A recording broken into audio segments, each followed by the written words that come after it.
अस्सलामुअलैकुम व्यूवर्स, कैसे हैं आप सब। उम्मीद है आप सब खैरियत से होंगे। आज मैं आपके साथ इमली आलू बुखारे के शरबत की बहुत ही आसान और बहुत ही मज़ेदार सी रेसिपी शेयर करने वाली हूँ। इस शदीद गर्मी में ठंडे ठंडे मशरूबात तो सभी को बहुत पसंद होते हैं, तो उल्टे सीधे नुकसानदेह मशरूबात पीने की बजाय ये हेल्दी ड्रिंक बना के ज़रूर पिएँ, क्योंकि ये ना सिर्फ आपके मैदे को ठंडक पहुंचाएगा, जिगर की गर्मी दूर करेगा, बल्कि इसके साथ साथ ये बहुत सेहत बख्श भी है, क्योंकि इसमें हम चीनी का इस्तेमाल बिल्कुल नहीं करेंगे। तो चलिए बनाना स्टार्ट करते हैं अपना ये हेल्दी ड्रिंक। इमली और आलू बुखारे का शरबत बनाने के लिए सबसे पहले यहाँ पे मैंने एक पैन लिया और इसमें मैं 1 लीटर के करीब पानी शामिल कर देती हूँ। इसके बाद मैं इसमें आलू बुखारा शामिल कर दूँगी। 1 पाव मैंने आलू बुखारा लिया है और इसको मैंने अच्छे तरीके से धो लिया है। तो आपने भी इसको धो के इस्तेमाल करना है, क्योंकि इसके ऊपर काफ़ी ज़्यादा मिट्टी और बोरियों के रेशे वगैरह लगे होते हैं। इसके साथ ही मैं इसमें 1 पाव के करीब इमली भी शामिल कर देती हूँ। इमली आपने अच्छी खट्टी वाली ले लेनी है, ताकि आपका बहुत ही अच्छा और मज़ेदार सा शरबत बन जाए। और इमली को भी मैंने अच्छे तरीके से धो लिया है।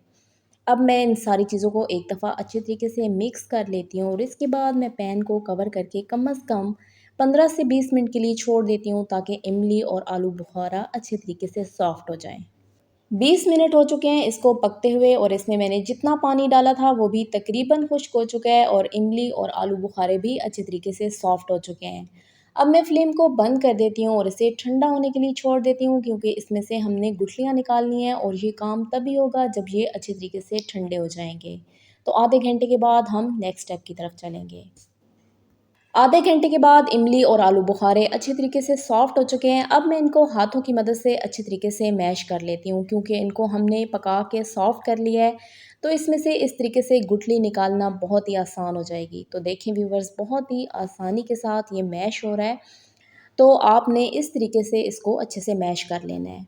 मैश करने के बाद मैं इसमें तकरीबन 2 गिलास के करीब पानी शामिल कर देती हूँ और दोबारा से इसको एक दफ़ा मैश कर लेती हूँ, ताकि कोई भी गूदा हमारा बिल्कुल ज़ाया ना हो और इसमें से गुठलियाँ अच्छे तरीके से अलग हो जाएँ। अक्सर लोग इमली और आलू बुखारे का शरबत बनाते हुए ये गलती करते हैं कि वो गुठलियों को ग्राइंड कर लेते हैं। तो जिस वक्त आप गुठलियों को ग्राइंड करके शरबत को महफूज करते हैं, तो वो शरबत कड़वा हो जाता है। तो इस तरीके से सबसे पहले आपने गुठलियों को रिमूव कर लेना है, उसके बाद हम इस पल्प को ग्राइंड कर लेंगे। तो देखिए व्यूवर्स, सारे पल्प को मैंने अच्छे तरीके से मैश कर लिया है। अब इसके अंदर जितनी भी गुठलियाँ हैं उनको मैं निकाल के साइड पे कर देती हूँ। बहुत ही आसानी के साथ ये गुठलियाँ अलग हो जाती हैं। तो आपने इनको ग्राइंड बिल्कुल भी नहीं करना है, बल्कि इस तरीके से आपने इनको अलग कर लेना है। तो आपका शरबत बहुत ही लंबे अरसे तक महफूज रहेगा और वो बिल्कुल भी ख़राब नहीं होगा और ना ही उसमें कड़वाहट आएगी। गुठलियों को अलग करने के बाद अब हम एक दफ़ा पल्प को स्टेन कर लेते हैं। तो यहाँ पे मैंने बड़े स्ट्रोकों वाला स्टेनर लिया है और इसकी मदद से मैं सारे पल्प को स्टेन कर लेती हूँ, ताकि इसके अंदर कोई भी गुठली या छिलका वगैरह रह गया तो वो आसानी के साथ अलग हो जाएगा। तो देखिए व्यूवर्स, इसमें अभी भी काफ़ी ज़्यादा गुठलियाँ और छिलके वगैरह मौजूद थे, जो कि बहुत ही आसानी के साथ अब अलग हो गए हैं। स्टेन करने के बाद अब ये जो पल्प हमारे पास बच गया है, इसको मैं अच्छे तरीके से एक दफ़ा ग्राइंड कर लेती हूँ, क्योंकि इसमें अभी भी काफ़ी ज़्यादा इमली और आलू बुखारे के रेशे वगैरह होंगे। तो इस तरीके से आपने इसको ग्राइंड कर लेना है, ताकि हमारा पल्प बिल्कुल भी ज़ाया ना हो और ना ही उसमें कड़वाहट आए। तो मैं इसको स्टेन करने के बाद ग्राइंड कर लेती हूँ और ग्राइंड करने के बाद मैं इसको दोबारा से बारीक वाली छलनी से स्टेन कर लूँगी। अभी मैं आपको दिखाती हूँ कि मैंने इसके लिए आटे वाली छलनी इस्तेमाल की है। तो इस तरीके से 2 दफ़ा आपने इस पल्प को अच्छे से छान लेना है। तो देखिए व्यूवर्स, पहली दफ़ा जब मैंने इसको स्टेन किया था तो इसमें से हमने गुठलियाँ वगैरह अलग कर ली थी, और दूसरी दफ़ा जब मैंने इसको स्टेन किया है तो इसके अंदर जितने भी रेशे वगैरह थे वो सारे इसमें से अलग हो गए हैं। अब हम चलते हैं नेक्स्ट स्टेप की तरफ। तो इस पल्प को हम पका के तैयार कर लेते हैं। उसके लिए यहाँ पे मैंने एक पैन लिया है और इस पैन के अंदर मैं ये सारा पल्प शामिल कर दूँगी। 1 पाव मैंने इमली ली थी और 1 पाव ही मैंने आलू बुखारा लिया था। इसी हिसाब से मैं इसमें 1.5 पाव के करीब गुड़ शामिल कर देती हूँ। तो मैं इसमें चीनी का इस्तेमाल नहीं कर रही हूँ, बल्कि इसमें गुड़ का इस्तेमाल कर रही हूँ, ताकि ये बहुत ही हेल्दी ड्रिंक बन के तैयार हो। तो अब आपने इसको इतना पकाना है कि ये अच्छे तरीके से गाढ़ा हो जाए। एक और बात आपको बताती चलूँ कि अगर आपको गुड़ पसंद ना हो तो आप इसमें चीनी का इस्तेमाल भी कर सकते हैं। लेकिन क्योंकि मैं इसको बहुत ज़्यादा हेल्दी बनाना चाहती हूँ, तो इसलिए मैंने इसमें गुड़ का इस्तेमाल किया है। अब मैं इसे कम से कम 15 से 20 मिनट के लिए हाई फ्लेम पे पका लेती हूँ, ताकि ये अच्छे तरीके से गाढ़ा हो जाए। 20 मिनट के बाद जब मैंने पल्प को चेक किया था तो वो अभी काफ़ी ज़्यादा पतला था, तो मैंने मज़ीद इसको 10 मिनट के लिए और पकाया है। तो ये अब अच्छे तरीके से गाढ़ा हो चुका है। और आपको कैसे पता चलेगा कि पल्प हमारा पक के तैयार हो चुका है, तो आपने इसको उँगली पे लगा के चेक करना है। जैसे ही इसमें हल्की सी चिपचिपाहट आना शुरू हो जाएगी तो हमें पता चल जाएगा कि हमारा ये पल्प पक के तैयार हो चुका है। अब आपने फ्लेम को बंद कर देना है और इस पल्प को आपने अच्छे तरीके से ठंडा कर लेना है।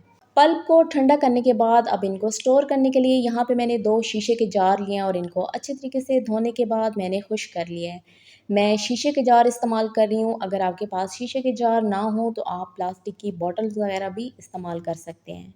अब तैयार किए हुए सारे पल्प को मैं इन जार्स में निकाल के रख देती हूँ और उसके बाद मैं इसके ऊपर एयर टाइट ढक्कन लगा देती हूँ और इसको आप फ्रिज में 3 से 4 महीने के लिए स्टोर कर सकते हैं। ये बिल्कुल भी ख़राब नहीं होगा। तो बहुत ही कम बजट में बनने वाला ये बहुत ही हेल्दी ड्रिंक है और ये हकीकतन आपके मैदे और जिगर की गर्मी को भी दूर करता है। तो आप इस ड्रिंक को ज़रूर बना के पिएगा।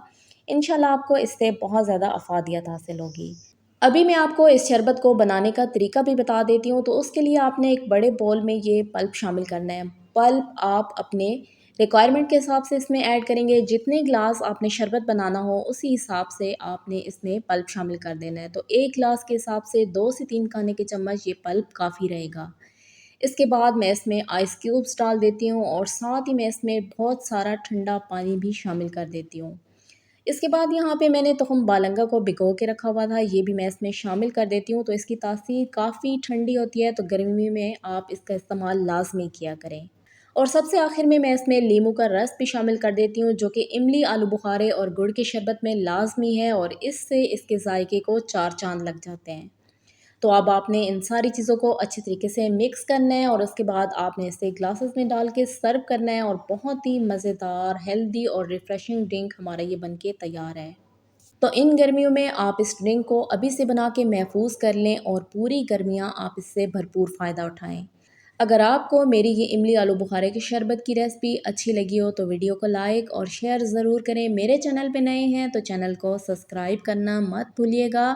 आपकी सपोर्ट मेरे लिए बहुत कीमती है। दुआओं में याद रखिएगा। मिलते हैं एक नई रेसिपी के साथ, तब तक के लिए शुक्रिया। अल्लाह हाफ़िज़।